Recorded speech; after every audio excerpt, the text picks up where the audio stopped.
નમસ્કાર દર્શક મિત્રો, વડોદરા ટુડે ન્યૂઝમાં આપનું સ્વાગત છે। વડોદરા પીસીબી ટીમે નહેલે પે દહેલા જેવો ઘાટ ઘડીને એક મોટી સફળતા હાંસલ કરી છે। નેશનલ હાઈવે 48 પર હોટેલ કમ્ફર્ટ ઇન અને નાયરા પેટ્રોલ પંપ વચ્ચેના પાર્કિંગમાં વોચ ગોઠવી એક આઈસર કન્ટેનરમાંથી દારૂનો જંગી જથ્થો ઝડપી પાડ્યો છે। પોલીસે બાતમીના આધારે તપાસ કરતા કન્ટેનરમાં ખાસ ખાનું બનાવીને સંતાડેલો 33,74,880 રૂપિયાની કિંમતનો 3564 બોટલ વિદેશી દારૂ મળી આવ્યો હતો।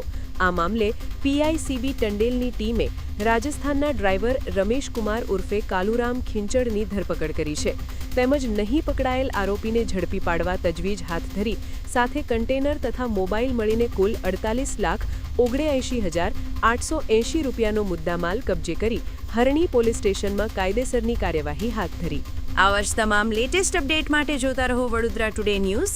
નવું વર્ષ એટલે કે વિક્રમ સંવત 2082ના શરૂઆતથી વડોદરા ટુડે ન્યૂઝ ચેનલના ગુજરાત રાજ્યના તમામ શહેરના તાલુકા જિલ્લાના દર્શક મિત્રોને ખાસ વિનંતી કે અમારા વડોદરા ટુડે ન્યૂઝના તમામ સમાચાર જોવા માટે હવે અમારા ફેસબુક, યુટ્યુબ, ઇન્સ્ટાગ્રામના પેજને લાઇક કરો, શેર કરો, સબસ્ક્રાઇબ કરો અને કોઈપણ સમાચાર અને જાહેરાત અને તમારા વિસ્તારમાં કોઈપણ જાતની ગેરકાયદેસર પ્રવૃત્તિઓ ચાલતી હોય અને ભ્રષ્ટાચારની પોલ ખોલવી હોય તો અમારા વોટ્સએપ નંબર 9687328624 અથવા તો 9687906224 પર સંપર્ક કરવા વિનંતી।